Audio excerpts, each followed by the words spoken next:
Hello. One of the basic functions of a teacher is to select and design activities and tasks for those students to do in class. Now, what are the principles that make a task a good task? What are the characteristics of an activity which is good and good for learning? In this video, we're going to see the 5 principles stated by Penny in her book, Course in Language Teaching, and after that we will see some examples of activities and see whether or not they follow these principles and how could those exercises be improved. So let's start. First of all, when we talk about tasks in this video, we're using the definition by Penny. That is to say, a task is a learning activity that has 2 objectives. First one, learning some aspect of the language, and the second is it has an outcome that can be discussed or evaluated. Bear in mind that the word task has many different acceptions. For example, if you hear about task-based learning, that definition is way more restrictive, right? So here we're talking about a wide definition of task, the one we understand whenever we talk about an activity in general, excluding exams, right? So let's see the 5 principles. First one is validity. The task should activate students primarily in the language skills or items meant to teach or practice. This seems blatantly obvious, however, is very, very often violated. For example, think about a speaking activity with a full class discussion. Now, 1 or 2 students are speaking at a time, but there is very little practice for the rest of the students. In this case, pair work would be a better alternative for that.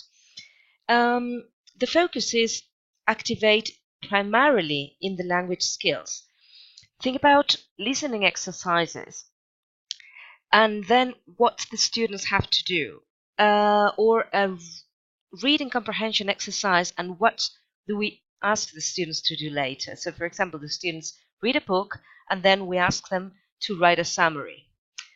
And then when we assess that, we focus on the grammar of the summary and the writing skills instead of their reading comprehension, which was the focus of the activity in theory. So validity means that if you want to work on vocabulary, is what the student's workload mainly based on vocabulary? The second principle is quantity. In other words, are we time efficient? Let's see Or's words. She says, if the time available for the activity is seen as a container, then this should be filled with as much volume of language and language activity as possible. For example, the worst activity in terms of quantity would be a word search. The students spent most of the time looking for the word, and that is fruitless. That is a fruitless activity. They don't learn any English by looking for the words in a crossword or a word search in this case. So in terms of quantities, try to make as much practice as possible because our time is really, really limited, right? Secondly, think about the number of students which are activated in this activity. We talked about it before with the validity of an exercise. So being time efficient is as many students as possible, doing as many things as possible. If a student asks you for the meaning of a word and you spend 10 minutes giving the definition and giving clues for them to understand it, then is it a waste of time? Maybe. So in terms of quantity, that would not be the most efficient approach, right? The third principle is success orientation. It is important to design tasks in such a way that the students are likely to succeed in doing them most of the time. It does not mean that there is no place for errors. Error correction is an essential part of learning, but the task should be doable for the students at least most of the time. But it can, of course, include repetition, include those kind of things. But then again, don't ask your students to do impossible things, right? The fourth principle is heterogeneity, or also called demand on level. A good task provides opportunity for students to engage with it at the different levels of proficiency within the class. For example, most of the exercises you will find in textbooks have a fixed correct answer. Students who don't understand the exercise or do not have enough level to solve the exercise, then they will not benefit from it. At the same time, students with a higher level, they won't get anything from writing, filling the gap with the correct tense.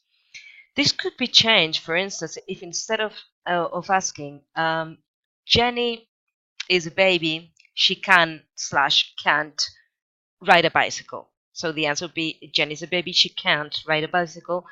A suggestion is to say, Jenny's a baby, she can smile, but she cannot ride a bicycle. What else can she or can't she do? So a student with a basic command of English would say, well, Jenny can drink milk. And someone else could say, well, Jenny can't open a bank account, right?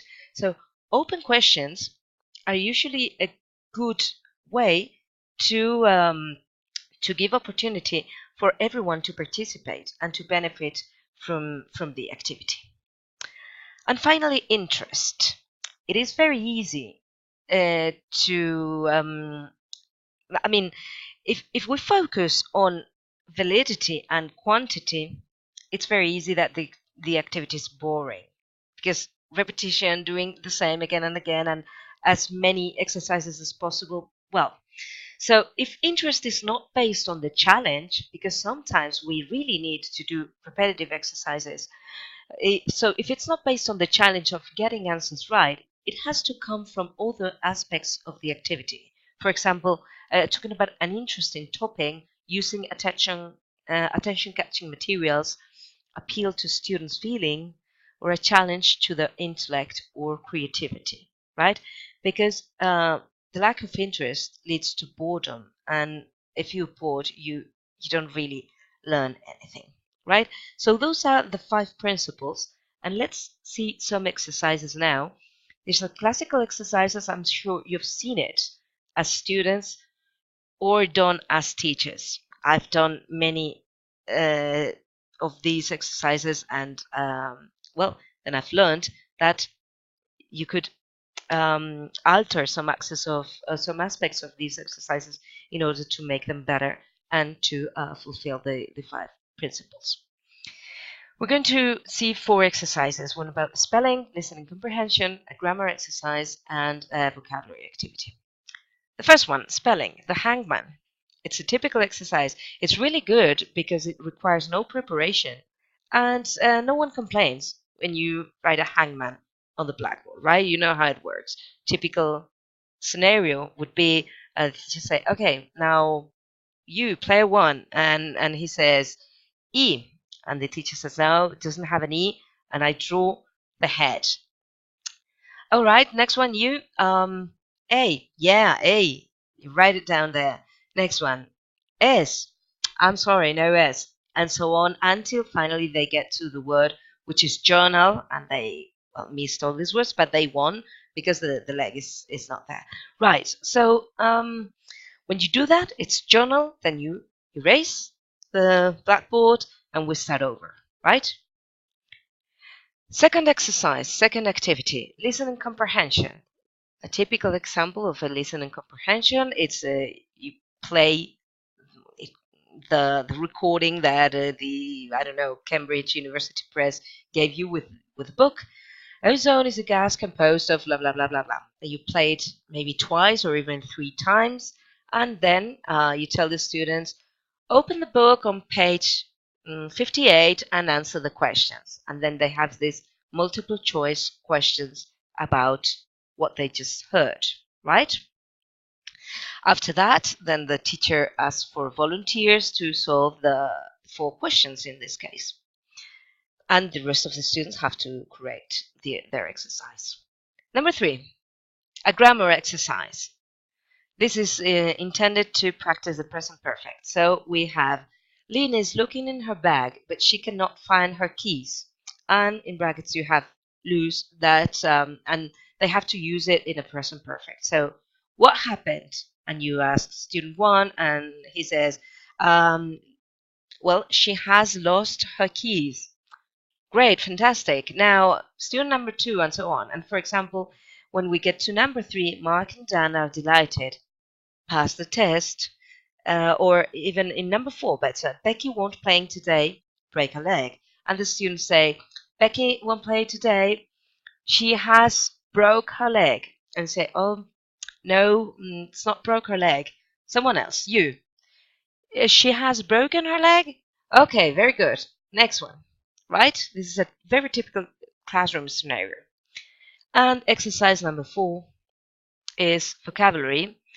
Somehow this word appears, the word disappointment, in a text or in a listening comprehension or something. And you say, disappointment, what does it mean? Anybody knows? And you hear silence. And then, oh, come on, no one knows. It's to write a point? No, it's not to write a point. Anyone else? To lose a point? No, it has nothing to do with points. It has to do with feelings. All right, so you give them cues and somehow elicitation, and they get fairly near, but eventually the teacher tells them the real meaning, either in Spanish or a definition or whatever. So this is a typical example of how to present a word. Okay, so what do you think about them? Do they follow the 5 principles? Let's see. Actually, most of the exercises are really bad the way they are. Let's start with the spelling one. Now, what happens here? Most of the time, the students are trying to figure out words. So maybe, I don't know, if it runs for 3 or 4 minutes for each word, and you only have a few seconds of the full word written on the blackboard, right? And then you erase it, and you usually don't do that. You don't do much with it. So it lacks validity because most of the work is not done on spelling. It's done on guessing. It lacks quantity because in 3-4 minutes they could be learning many more words if we just wrote them on the blackboard and try to find spelling patterns and so on. And finally, it lacks heterogeneity. No different levels, nothing at all, right? It's a very nice exercise, but it's not really useful, right? Let's go to number 2, listening comprehension exercise. Well, they listen for a very short time, maybe the same exercise twice, and then we have questions which rely on memory more than comprehension. Of course, we have 2 different kinds of listening comprehension exercises, listening for gist or listening for detail. But this one is not really any of them. It's more a memory exercise than actually listening for detail. It's a good idea for this exercise to give the questions in advance, for example. Now, in terms of quantity, they spent more time doing the exercise than listening, right? And in terms of validity, the same thing. So this, if you want to do a listening comprehension exercise, then more time should be for the listening exposure than for the selecting the correct answer. So validity, not too much, quantity, and of course it does not address different levels. In listening comprehension, you can see that some students need one playing of the recording, but some students need way more, or it's even out of their league, right? The grammar exercise, and I already gave you the analysis. No validity. In quantity, it's not too much. It's not too bad. However, you don't give different contexts. It's just doing the same thing again and again, right? You should add, I don't know, the listening, pronunciation, reading, writing. So this exercise isolated. The validity is not there. The quantity is not there. Mostly no heterogeneity, and specifically, it's not interesting at all, right? So open questions. Lena's looking in her bag, but she cannot find her keys. What happened? And then they can say things. The problem is that we want the students to learn the past participle of irregular verbs. So we want them to use lose and break and so on. But you have to plan, you should plan the exercise differently so that they can use open questions for this, right? And finally, the vocabulary exercise. It seems exaggerated, but I've seen it. I've seen it lots of times.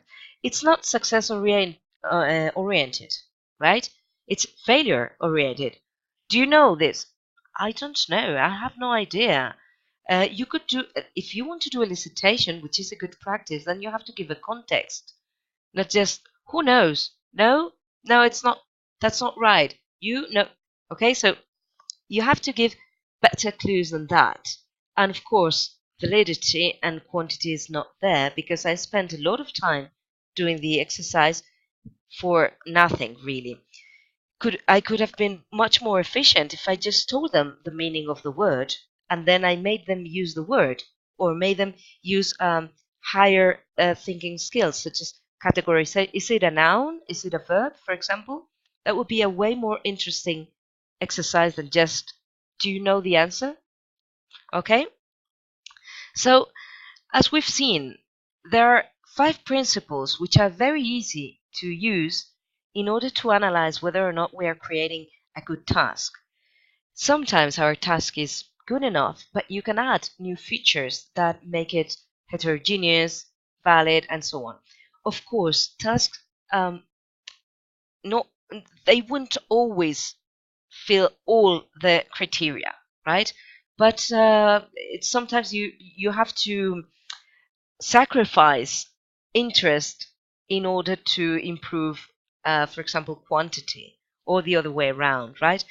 But bear in mind that with small changes, you can make an activity way better. So we're going to use Penny Earth's principles of good tasks when we design our tasks for the subject or for our syllabus. Thank you very much.